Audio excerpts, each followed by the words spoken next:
ఉద్ధరించే ఈ సాయి కథామృత పానం లౌకికుల మనసులకు శాంతిని కలగజేస్తుంది.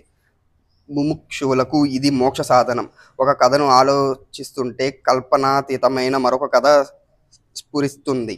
అందువలన హేమాడు శ్రోతలను శ్రవణానికి వినయంగా ఆహ్వానిస్తున్నాడు. ఇలా ఒక్కొక్క కథను చెప్తుంటే సాయి యొక్క లీలలోని రసాస్వాదన పెంపొందుతుంది.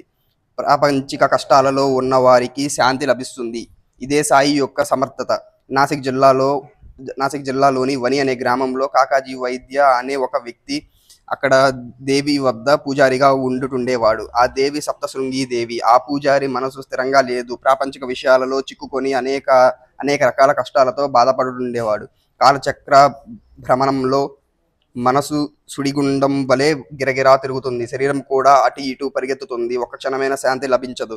కాకాజీ చాలా దుఃఖితుడై తన బాధను తొలగించుకోవడానికి దేవాలయంలోనికి వెళ్ళి దేవిని కరుణించమని వేడుకున్నాడు. అతడు అలా భక్తిభావంతో ప్రార్థించగా దేవి అతనికి భక్తికి ప్రసన్నురాలై అదే రాత్రి అతనికి దృష్టాంతాన్ని ఇచ్చిన వివరాన్ని శ్రోతలు వినండి.